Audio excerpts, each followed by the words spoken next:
In the name of Allah, who is the most beneficent, the most merciful. Assalamu alaikum.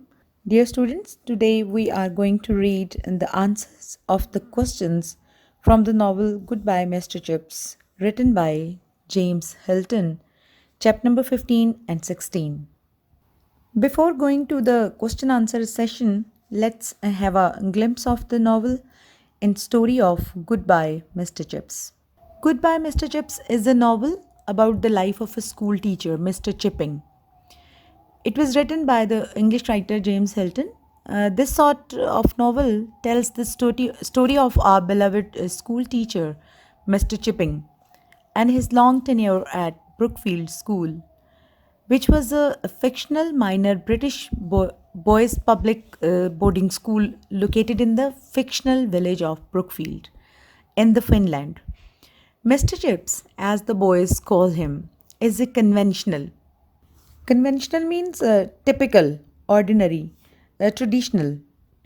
Mr. Chips, as the boys call him, is conventional in his beliefs and exercises a firm discipline in the classroom. He views Broaden and his pedagogical manner loosens after he marries Catherine, a young woman whom he meets on the holiday in the Lake District. Catherine charms the Brookfield teachers and headmaster and quickly wins the favor of Brookfield's pupils. Their marriage is brief. She dies in childbirth and he never remarries or has another romantic interest. Despite Chipping's mediocre credentials, mediocre, common, undistinguished. Credentials means character. It means personality, having a casual performance or having ordinary ability. Despite Mr. Chipping's mediocre credentials and his view that classical Greek and Latin, his academic subjects, are dead languages, he is an effective teacher who becomes highly regarded by students and the school's governors. On his deathbed, he talks of the fulfillment he felt as a teacher of boys. Now, at first, we see the key points of chapter number 15. In chapter 15, we see war is going on. There were air raid, sound of bombardment, but Mr. Chips did not dismiss his Latin class in underground building. He was continuously teaching them Latin. Students were worried, but Mr. Chips controlled himself and the whole class too. He continuously maintained the attention of the students while relating that situation with the affairs of Caesar. Caesar, who was a Roman emperor. Mr. Chips told their ways of fighting style in a quite hilarious way. This all he did to make the whole class busy during air raid. One of his students, Maynard, he was reading, and during reading, Mr. Chips made them listen some jokes also that his students enjoyed, like joke of stink merchant. Stink mean smelly or having bad smell. This joke related to the scientists who invent bombs. Actually, stink merchants were the scientists who invent bomb, and Barrow was a lean, pale, and medically unfit science master, and he was nicknamed the stink merchant. Everyone was happy in the class, but after that, they listened that five bombs fell in Brookfield and nine people died. Remember, students? And please remember these figures also. Five bombs fell in Brookfield and nine people died. Then, November 11, 1918, it was a memorable day. 11 November was a memorable day when war was ended and all the students were gathered in the hall. There was a great hustle and bustle. They were throwing eatables like bread on each other. We can say bread fight was there. Suddenly, Mr. Chips came in the hall, and all students became quiet. But Mr. Chips did not say any word and went back. They all were praising Mr. Chips that he was a legend who controlled the dangerous situation during war. And then season was cool in those days. As Mr. Chips came in the hall, he caught cold. And up to Christmas, he remained in the bed for many days.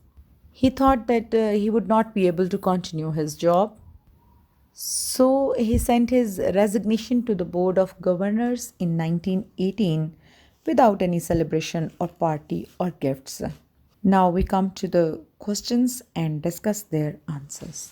The question number one is, how did Mr. Chips behaved during the air raid attacks? When the air raid warning was given, Chips was taking his lower fourth in Latin. The bomb shelling started instantly in and around the Brookfield. Chips and his class were on the ground floor of schoolhouse, and Chips preferred to stay where they were. There was such a noise that Chips had to speak too louder to be heard. Chips continued his class with his jokes. Later, the story of Chips' bravery and boldness spread through the school. The next question is, what is the importance of November 11, 1918? As we all know, in chapter 15, we see on November 11, 1918, World War I was ended. News came through in the morning. A whole holiday was decreed for the school, and the kitchen staffs were implored to provide as cheerful a spread as wartime rationing permitted. There was much cheering and singing and bread fighting across the dining hall. When Chips entered in the midst of the uproar, there was an instant hush and then wave upon wave of cheering. Everyone gazed off him with eager, shining eyes as on a symbol of victory. He walked to the dais, saying as if he wished to speak. They made silence for him, but he shook his head after a moment, smiled, and walked away again. The next question is, whom did Chips call the stink merchants? Who was bearer? Yes, the answer is the scientists who invented bombs and weapons in their laboratories were called stink merchants. And Bearer was a pale, lean, and medically unfit science master at Brookfield. He conducted experiments in the laboratory that produced stink, so he was called the stink merchant, and it was his nickname. The next question is, how did Chips look physically during the final stage of war? Chips had started going old. His walk had begun to break into a stumble. His eyes peered over the spectacles as usual. His gown was tattered as before. The next question is, how did Chips encourage the students during the war days? Students Chips went on teaching his classes.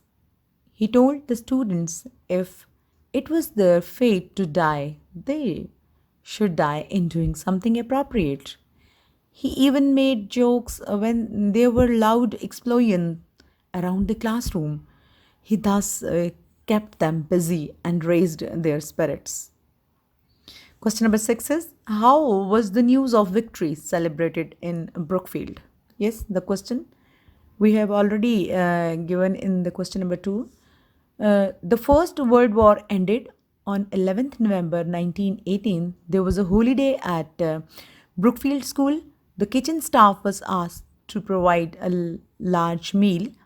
There was much cheering and singing. There was a bread fight across the dining hall. And the last question is, when and why did Chips resign again? The answer is, Chips caught cold. He remained in the bed for many days. He could not continue his job, so he sent his resignation to the Board of Governors in 1918. Now come to the chapter number 16. When Mr. Chips got retired, second time in his life, war was ended and Mr. Chips had confined himself to Mrs. Wickett's house. Many of his students came to meet him there, and Mr. Chips enjoyed it a lot. He did not go outside due to intense cold. He liked summer season. This chapter also shows that he is revising his memories 15 years back after his second retirement. He recalls Gregson, who was a tall boy with spectacles, and he was always late. And later on, Mr. Chips heard that he got a job with the League of Nations, and Chips humorously said that they could not have noticed his laziness. Then Mr. Chips tells us about the changes in world after World War. He says after the war, many changes occurred in the world, but Mr. Chips he feels himself happy that there were minor changes in Brookfield. Boys were politer, and there was no bullying. There was no more swearing and cheating, and there was more friendliness between masters and boys. Even a teacher allowed students call him by his Christian name. Then he tells us about the general strike of 1926 when Brookfield boys loaded motor vans with foodstuffs, and the strike had cost England much. We also come to know about Mr. Chip's new reputation, that he is considered as a great jester. His statements were taken as funny and humorous quotations, and people enjoyed that. A famous joke was about Wurlitzer.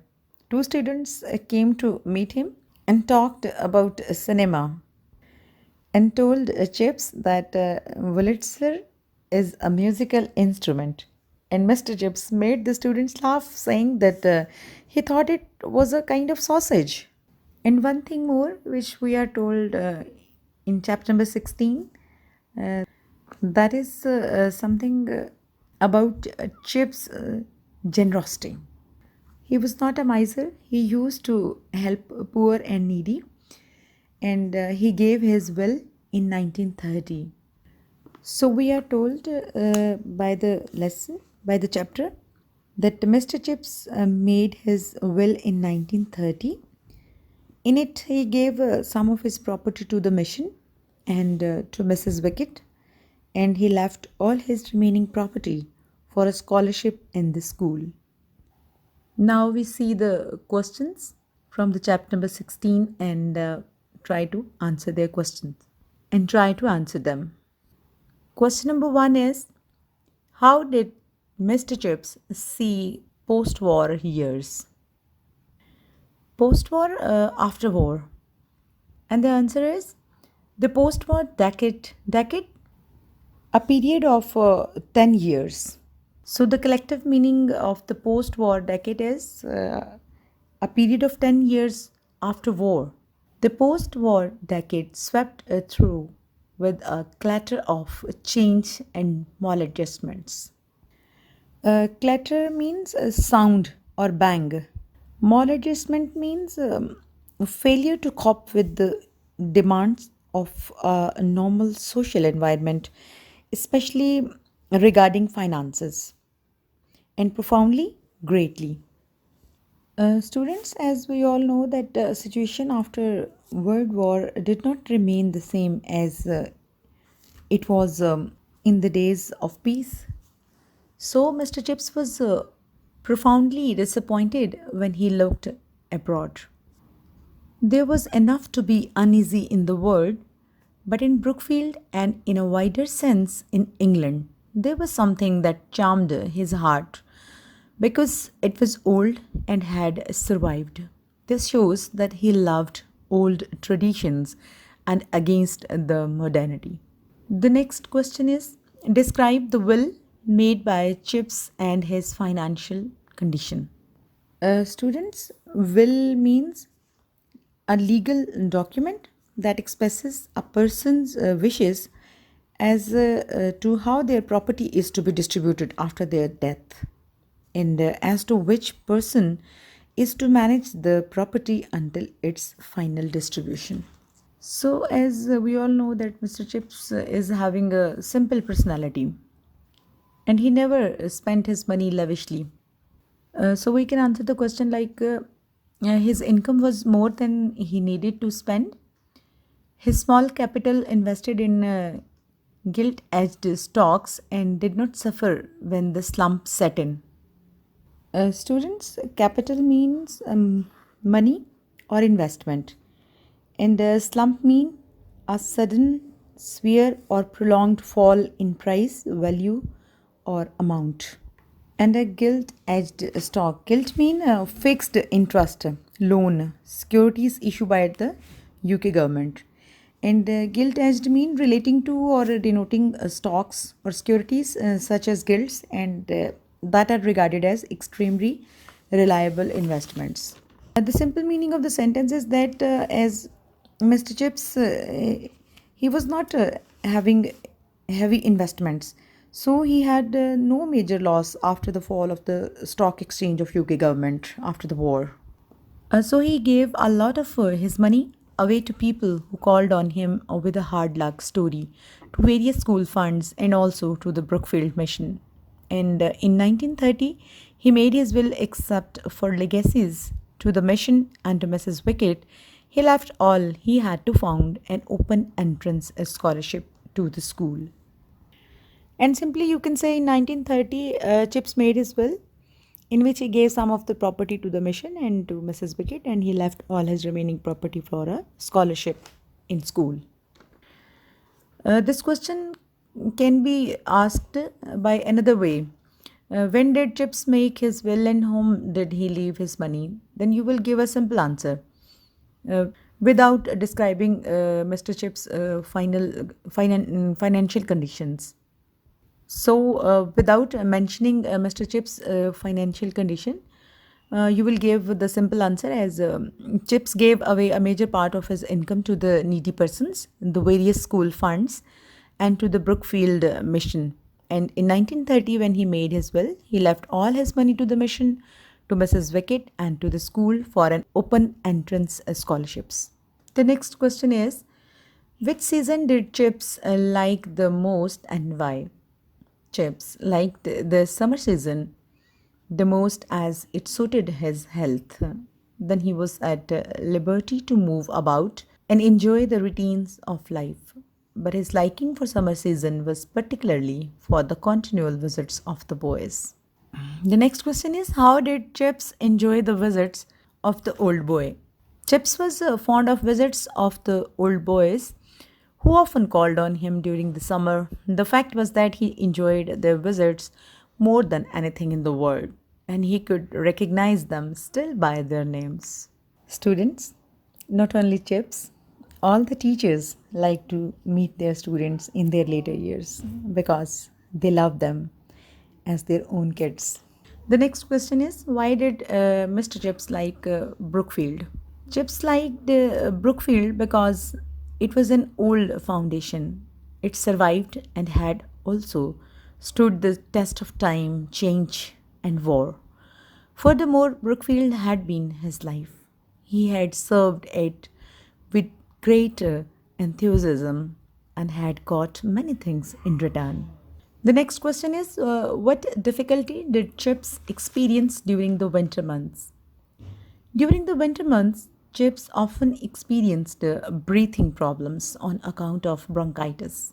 He used to stay at home, especially when there were east winds. Warm fires and books were his pleasant companions during this period, and he looked forward to the summer. Why did the young boys often ask Chips questions on various topics? The young boys of Brookfield often asked Chips questions on various topics and especially on current topics. They knew that they could learn a lot from him, but at the same time, they hoped to get his latest joke as they were always fond of these jokes and enjoyed them. The next question is, who was Gregson and what did Chips say to him? Gregson was a tall boy with spectacles, glasses. He was one of the old Brookfieldian. He was a lazy boy. He had a job in the League of Nations. Once he visited Chips, Chips told him that he remembered him and he was late in everything. Chips said perhaps he would be late in growing old like him. The next question is, what changes did come in Brookfield after the World War One? The boys have become a little politer. There was no punishment. There were more swearing and cheating, and there was a genuine friendliness between the master and the boys. And the next question is, why did Chips not attend the old boys' dinner in London in 1929? The answer is Chips was afraid of chills, and late nights began to tire him too much. Therefore, he did not go to London to attend the old boys' dinner in 1929. The next question is, why did Chips call the general strike advertisement?